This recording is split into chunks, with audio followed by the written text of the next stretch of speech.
preposições e adjetivos possessivos são os assuntos programados para esta aula. E é sempre bom lembrar que existem algumas construções onde a preposição é colocada bem no finalzinho da frase. A construção What are you talking about, por exemplo, é mais natural do que About what are you talking. Esta é a primeira dica sobre preposições que gostaríamos de passar para você. O outro assunto do dia, adjetivos possessivos. É tão importante quanto fácil, como você vai ver. Os adjetivos possessivos se formam a partir dos pronomes pessoais e, como o próprio nome indica, denotam possessão. Hi everybody! Estamos aqui novamente para a nossa aula de inglês de hoje, onde você vai aprender mais coisa importante. É lógico, na minha aula tudo é importante. Tudo que a gente vê aqui é importante, não se esqueça disso, hein? Desde o vocabulário, a gramática, tudo, qualquer detalhe você não pode deixar escapar. Agora, hoje a gente vai ver algumas coisas que eu tenho certeza que pegam no pé de vocês. Quer ver? Eu vou falar, você vai em casa e já vai coçar a cabeça. Preposição. Ih, já sei. Esse negócio eu não entendo. Meu Deus do céu, isso daí é difícil. Não é assim. Calma, não vamos fazer careta também. Não torce o nariz, ainda não é hora. A gente vai aprender algumas preposições hoje. Porque se eu desse todas as preposições para vocês, ó, eu ia me enrolar todo, não conseguia ensinar nada. Você ia se enrolar todo, não ia conseguir aprender nada, não é mesmo? Então hoje a gente vai ver algumas preposições e também nós vamos ver os adjetivos possessivos, os pronomes possessivos, né? Aquele my, your, his, her, etc. Então na aula de hoje é isso que a gente vai cuidar. Então muita atenção hoje comigo, tá? Você vai ver algumas preposições e os pronomes possessivos. Presta atenção aqui nos primeiros exemplos aqui que eu estou dando para vocês, ó. Acompanha na telinha, ó. Prepositions. In é a preposição que em inglês ao pé da letra quer dizer dentro. Por que eu disse essa coisa de ao pé da letra? Porque nem sempre, tá? Você vai traduzir uma preposição só com um significado. Conforme eu disse para você, você abre um dicionário, você vai ver lá in, dentro, e depois do dentro vai ter um monte de outras traduções. Você está pegando a básica, dentro. Agora vamos ver se é sempre dentro. Olha, the keys. O que é keys? Você conhece essa palavra? Key é singular. Até o Y é singular. Agora, keys é plural, quer dizer chaves, tá? Então, the keys está no plural, are. As chaves estão in, dentro, aqui está certinho. The, que é o artigo definido, então, dentro o gaveta, ou seja, dentro da gaveta. D mais A aqui, em inglês a gente não junta, né? Em português a gente junta. Em ou dentro mais A, da gaveta. Então, as chaves estão dentro da gaveta. Até aqui sem problemas, né? Você soube entender direitinho. Agora, olha aqui. They work in a hotel. Eles trabalham em um hotel. Aqui eu já traduzi como em. Não peguei dentro, né? Eles trabalham dentro de um hotel. Não é uma coisa estranha você falar, eles trabalham dentro de um hotel? Então é aquilo que eu falei para vocês anteriormente, aquela coisa da adequação de um significado. Você abre o seu dicionário e você vai ter que procurar o significado mais adequado, aquele que é mais condizente com o texto ali. Então sempre pensa nisso, tá bom? Agora, no próximo exemplo, presta atenção, vamos ver o que a gente tem lá. Christmas is in December. Christmas, tá? Christmas quer dizer Natal. Is in December. É em dezembro. December. Olha, mais uma vez aqui eu tenho uso de in. In é uma preposição bastante usada para tempo. Então eu falo in December. Na frente de meses, né? In January, in February, in March. Posso usar qualquer um desses. See you in a minute. Te vejo, né? Vejo você in a minute, dentro de um minuto, ou te vejo em um minuto, ou te vejo daqui um minuto. Olha quantas opções você teve para esse in aqui. E finalmente eu tenho mais uma frase, olha que interessante essa. Gary is interested in arts. Então, Gary é interessado em artes. Interest é interesse. Interested é interessado. In arts, ele é interessado, ou seja, ele se interessa por artes. Olha como é que no final você pode torcer a coisa toda. Mas professor, isso vale? Vale. Isso não demanda que você está traduzindo errado. Muito pelo contrário, o que isso implica é que você tem um conhecimento suficiente a ponto de flexionar a tua tradução. E é muito importante na hora que você está lendo um texto, você fazer esse flexionamento, tá ok? Vamos continuar? Vamos aprender mais coisas então, portanto? Eu tenho mais preposições para vocês, ó, mais duas. Presta atenção nessa, que essas eu garanto que confundem você. Olha aqui, ó. Before e after. Então, before é antes e after é depois. Você sempre está confundindo uma pela outra, não tá? Fala a verdade. Eu sei que tá, eu já conheço essa confusão, ela é velha, mas a partir de hoje você vai gravar para sempre que before é que é antes, tá? E o after é que é depois. Before é antes e after é depois. Não esqueça, anota aí no teu caderninho, portanto.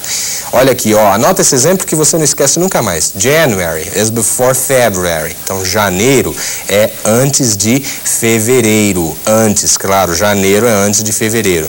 March comes after February. Então, março vem depois de fevereiro. Então, gravou, ó, antes, before, e after, depois. Não troque mais uma pela outra. Tudo bem até aí? January is before February. Então, janeiro é antes de fevereiro.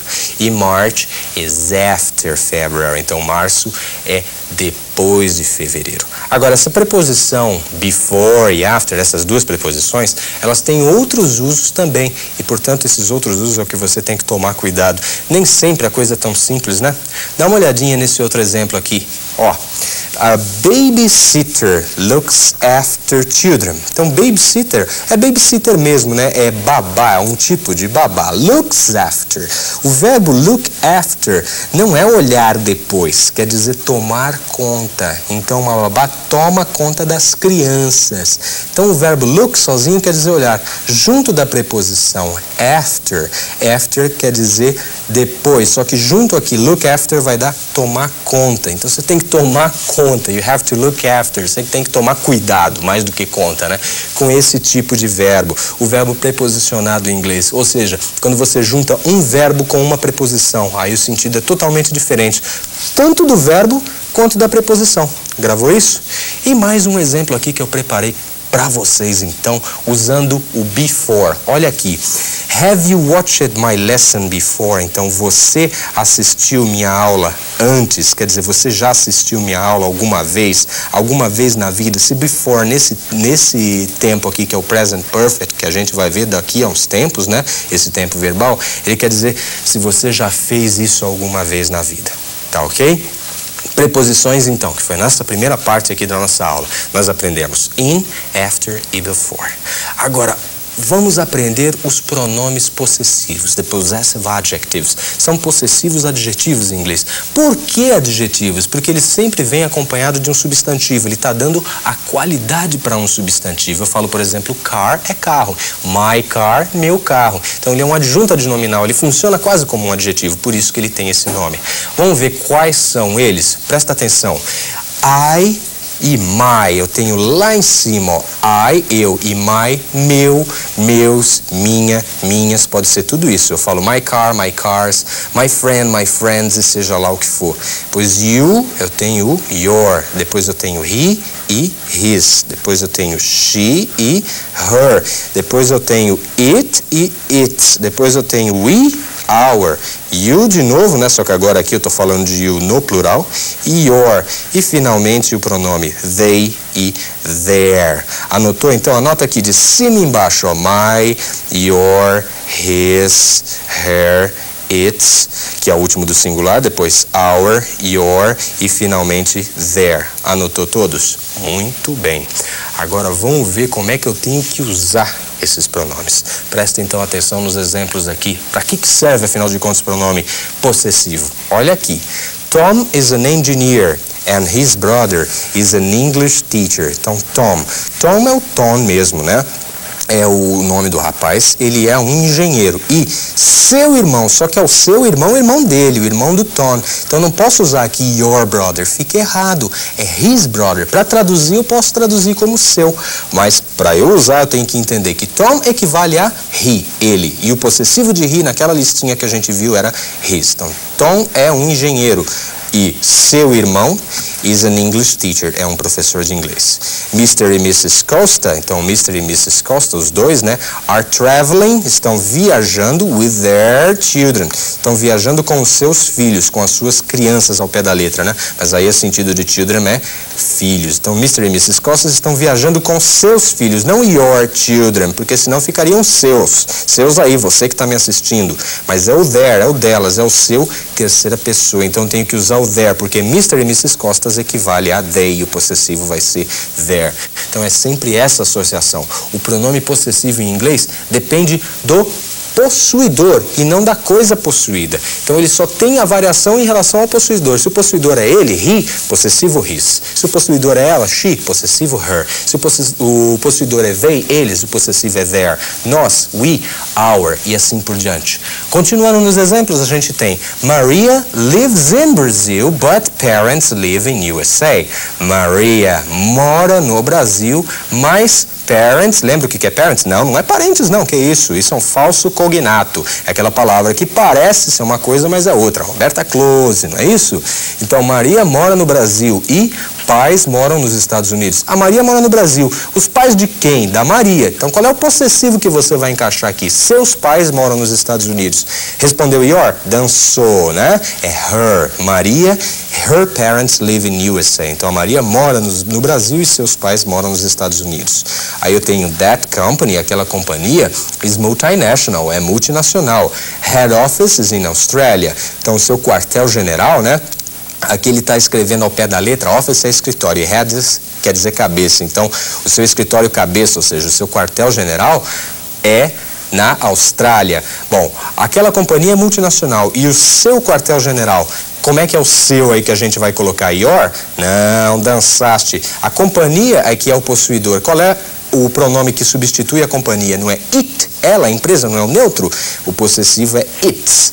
Its head office, o seu quartel-general. Tá prestando atenção? Então, qual é o caminho para você pegar e desenvolver? Você tem que pegar, pensar no sujeito, no possuidor, em quem possui. Substitui ele por um pronome pessoal. Aí depois você acha lá qual é o pronome possessivo adequado. Mais exemplos? Vamos lá, não tem problema. Aqui, ó. A boy loves mother. A boy loves mother.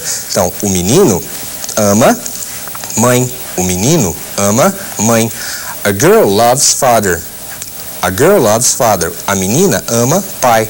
Então aqui o que é? O menino ama sua mãe, mas não é a sua, que você que está aí me assistindo, é a mãe dele que ele ama. Então você usa em inglês o quê? His. Prestou atenção? A menina ama pai. Então a menina ama quem? O seu pai, mas não é o seu que está aí me assistindo, é o pai dela, não é isso? E como é que é esse dela em inglês? É her.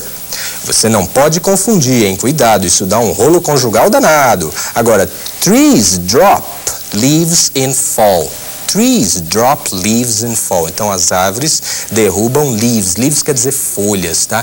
No outono, as árvores derrubam folhas, derrubam suas folhas. Você tem folha para derrubar? Ah, só se for de papel, né? Mas folha de árvore, as árvores derrubam o quê? Suas folhas. Mas essas suas folhas são as folhas das árvores. Qual é o possessivo que a gente usa aqui? Their, porque trees, árvores, está no plural. Elas, they, e o possessivo é their. Para terminar, my wife and I like, então a minha esposa e eu gostamos neighborhood. Neighborhood é vizinhança. Então minha esposa e eu não equivale a nós. Gostamos de quem? Da nossa vizinhança. Como é que você escreve nossa em inglês? Our. Então minha esposa e eu gostamos da nossa vizinhança. Our neighborhood. Pronomes possessivos, um assunto importante discutido hoje e que você não deve esquecer nunca mais. Então, grava aí, escreve, continua treinando e boa sorte. Na próxima aula a gente volta. Tchau, tchau.